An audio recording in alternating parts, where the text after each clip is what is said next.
अलैकुम वरहमतुल्लाहि वबरकातुहू। उम्मीद है तमाम दोस्त अहबाब खैर व आफ़ियत से होंगे और मेरी तमाम माएँ बहनें भी खैर व आफ़ियत से होंगी। रब ताला आपको खुश व खुरम रखे, तमाम किस्म के मसाइब और परेशानियों से रब ताला आपकी और आपके अहल खाना की हिफाजत फरमाए, आमीन।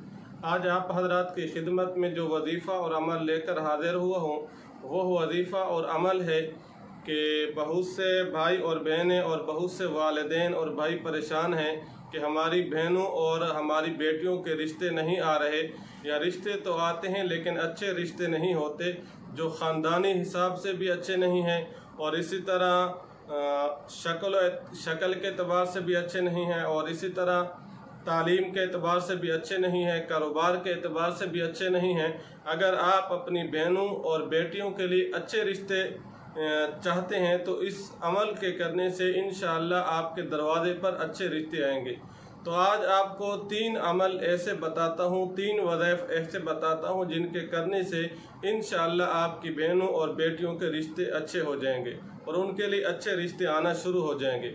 सबसे जो पहला अमल है वो ये है, कुरान मजीद 22 पारा में जो सूरतुल अहज़ाब है, हिरन की खाल पर लिखकर तंग मुंह वाली बोतल में रखकर अपने घर में रख लें, इंशाअल्लाह अच्छे रिश्ते आना शुरू हो जाएंगे।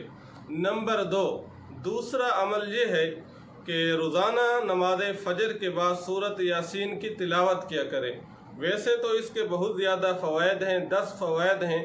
इनमें से एक फ़ायदा ये भी है, आपके घर में जो कुंवारा होगा इंशाअल्लाह उसकी शादी और रिश्ते का बंदोबस्त हो जाएगा।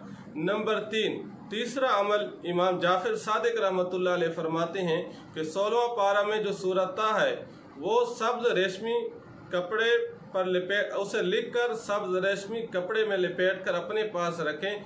आप जिसके पास भी जाएंगे इंशाअल्लाह वहाँ से आपका रिश्ता होकर रहेगा, वो आपको दोबारा नाकामी की सूरत में आपको वापस नहीं लुटाएगा।